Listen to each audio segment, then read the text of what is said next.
ರಾಜಧಾನಿ ಬೆಂಗಳೂರಿನ ನಮ್ಮ ಮೆಟ್ರೋ ಈಗ ಕಾಂಗ್ರೆಸ್ ಸರ್ಕಾರದ ಲೂಟಿ ಕೇಂದ್ರವಾಗಿ ಬದಲಾಗಿದೆ. ಸಾಮಾನ್ಯ ಜನರಿಗೆ ಕೈಗೆಟುಕುವ ದರದಲ್ಲಿ ಪ್ರಯಾಣ ನೀಡಬೇಕಿದ್ದ ಮೆಟ್ರೋ ಇಂದು ದೇಶದಲ್ಲೇ ಅತ್ಯಂತ ದುಬಾರಿ ಮೆಟ್ರೋಗಳಲ್ಲಿ ಒಂದಾಗಿದೆ. ಫೆಬ್ರವರಿ 2025ರಲ್ಲಿ ಕಾಂಗ್ರೆಸ್ ಸರ್ಕಾರ ಮೆಟ್ರೋ ದರವನ್ನು ಬರೋಬ್ಬರಿ 130ರಷ್ಟು ಏರಿಕೆ ಮಾಡಲು ಸಂಚು ಹೂಡಿತ್ತು. ಸಾರ್ವಜನಿಕರ ತೀವ್ರ ಪ್ರತಿರೋಧದ ನಂತರ ಅದನ್ನು ಇಳಿಸಿದರೂ ಈಗಲೂ ಕನ್ನಡಿಗರು 71%ರಷ್ಟು ಹೆಚ್ಚಿನ ದರವನ್ನು ಪಾವತಿಸುತ್ತಿದ್ದಾರೆ. ಅಂದರೆ ಕೇವಲ 25 ಕಿಲೋಮೀಟರ್ ಪ್ರಯಾಣಕ್ಕೆ ಬರೋಬ್ಬರಿ 90 ರೂಪಾಯಿ ನೀಡಬೇಕಿದೆ. ಯಾಕೆ ಈ ದರ ಏರಿಕೆ ಗೊತ್ತೇ? 2023ರಲ್ಲಿ ಬಿಜೆಪಿ ಸರ್ಕಾರವಿದ್ದಾಗ ಮೆಟ್ರೋದ ನಷ್ಟವನ್ನು ಭರಿಸಲು ವಾರ್ಷಿಕ 200 ಕೋಟಿ ರೂಪಾಯಿಗೂ ಅಧಿಕ ಹಣವನ್ನು ಒದಗಿಸಲಾಗುತ್ತಿತ್ತು. ಆದರೆ ಕಾಂಗ್ರೆಸ್ ಅಧಿಕಾರಕ್ಕೆ ಬಂದ ಮೇಲೆ ಈ ಆರ್ಥಿಕ ನೆರವು ಕೇವಲ 10 ಕೋಟಿ ರೂಪಾಯಿಗೆ ಬಂದು ನಿಂತಿದೆ. ಮೆಟ್ರೋಗೆ ಕೊಡಬೇಕಿದ್ದ ಹಣ ಎಲ್ಲಿ ಹೋಯಿತು?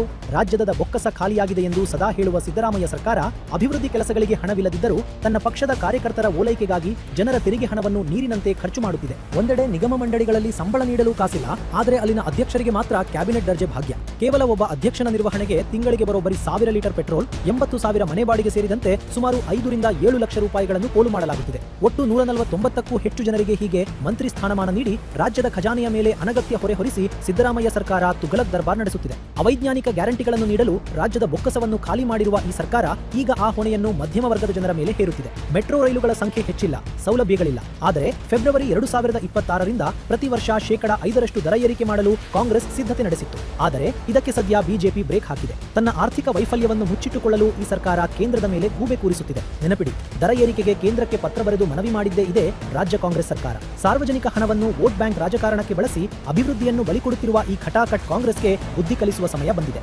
ಕನ್ನಡಿಗರ ಜೇಬಿಗೆ ಕತ್ತರಿ ಹಾಕುತ್ತಿರುವ ಕಾಂಗ್ರೆಸ್ ಸರ್ಕಾರಕ್ಕೆ ಧಿಕ್ಕಾರ.